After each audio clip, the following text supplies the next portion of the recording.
Hello guys, কেমন আছো সবাই? আপনারা তো অনেকে নারুটো অ্যানিমেটা শেষ করেছেন, যা কিন্তু ওয়ান অফ দা বেস্ট একটা অ্যানিমে। আবার অনেকে আছেন যারা অ্যানিমেটা শুরু করেন নাই, বা অনেকে চাচ্ছেন যে অ্যানিমেটা শুরু করতে। সো গাইস, আপনারা কি জানেন যে অ্যানিমের মধ্যে কিন্তু অনেক ফিলার এপিসোড আছে, যা কিন্তু আপনার মূল্যবান সময়কে নষ্ট করবে। আবার অনেকগুলো মুভি আছে যা বাদ পড়ে গেলে কিন্তু আপনি অনেক কিছু মিস করে ফেলবেন। সো চিন্তার কোনো বিষয় নাই, আজকের ভিডিওর মধ্যে আমি আপনাদেরকে বলে দেবো কিভাবে আপনারা নারুটো অ্যানিমেটা ভবিষ্যৎ দেখবেন, এবং কোন কোন এপিসোডটা দেখা লাগবে এবং কোন কোন এপিসোডটা দেখা লাগবে না। আর আমি যখন নারুটো অ্যানিমেটা দেখা শুরু করছিলাম, তখন কিন্তু আমি জানতাম মিরাজের ভিতরে আবার ফিলার এপিসোড আছে নাকি মুভি আছে। আর আমি কিন্তু ওটা না জানি কিন্তু ধুমসে নারুটো অ্যানিমেটা এনজয় করতেছিলাম। কারণ যখন আমি নারুটো অ্যানিমেটা শেষ করি, তখন কিন্তু আমি জানতে পারি যে এর ভিতরে ফিলার এপিসোড আছে আবার মুভি আছে। আর এর মানে এই না যে ফিলার এপিসোড গুলো দেখে মজা নেই, মজা আছে বাট এতটাও না। সো আমি কিন্তু চাই না যে কেউ ফিলার এপিসোড গুলো দেখে আমার মতো সময় নষ্ট করুক। সো আজকের ভিডিওর মধ্যে আমি দেখে দিব আপনারা কিভাবে ফিলার এপিসোড গুলো স্কিপ করবেন এবং আপনারা কিভাবে স্টেপ বাই স্টেপ সকল মুভিগুলো দেখবেন। সো এই আমি চাই আজকে ভিডিওটা শুরু করা যাক।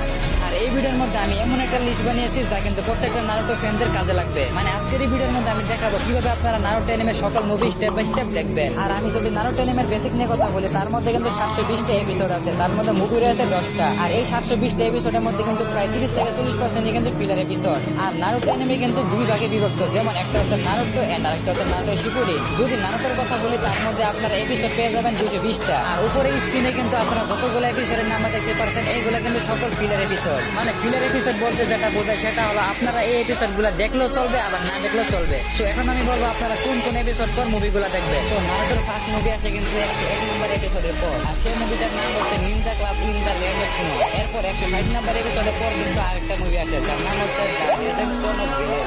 এরপর 196 নম্বর এপিসোডের সকল কিন্তু দেখা হয়ে গেলে আরেকটা মুভি আছে যার নাম হচ্ছে the garden of the crescent moon kingdom. আর এরপর থেকে কিন্তু নারুটোর সকল এপিসোড কিন্তু ফিলার এপিসোড। শুধু 220 নম্বর এপিসোডটা পাবে।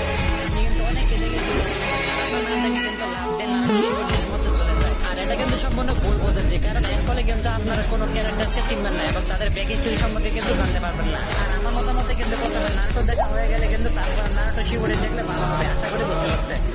সো এরপর আছে কিন্তু নারুটো শিপুডেন, যার মধ্যে কিন্তু এপিসোড আছে 500টা। আর ডান পাশের সকল এপিসোড গুলো কিন্তু ফিলার এপিসোড। আর আপনি যদি নারুটো এবং নারুটো শিপুডেন যদি একসাথে মিলান, তাহলে কিন্তু তাদের মধ্যে আপনারা 250টা ফিলার এপিসোড দেখতে পারবেন। সো এখন আমি বলি আপনারা মুভি কখন দেখবেন। সো নারুটো শিপুডেনের মধ্যে কিন্তু 32 নম্বর এপিসোডে পরে কিন্তু একটা মুভি আছে যার নাম হচ্ছে নারুটো শিপুডেন দ্য মুভি। এরপর 71 নম্বর এপিসোডে পরে কিন্তু আরেকটা মুভি আসে যার নাম হচ্ছে নারুটো শিপুডেন দ্য মুভি বোন। আর এরপরে কিন্তু 126 নম্বর এপিসোডে পরে কিন্তু আরেকটা মুভি আসে যার নাম হচ্ছে উইল অফ ফায়ার। এরপর 143 নম্বর এপিসোডে পরে কিন্তু আরেকটা মুভি আসে যার নাম হচ্ছে দ্য লস্ট অফ টাওয়ার। আর এরপরে কিন্তু 196 নম্বর এপিসোডে পরে কিন্তু আরেকটা মুভি আসে যার নাম হচ্ছে ব্লাড প্রিজন। এরপর 257 নম্বর এপিসোডে পরে কিন্তু আরেকটা মুভি আসে যার নাম হচ্ছে রোড টু নিনজা। আর এরপরে কিন্তু বাকি 200টা এপিসোড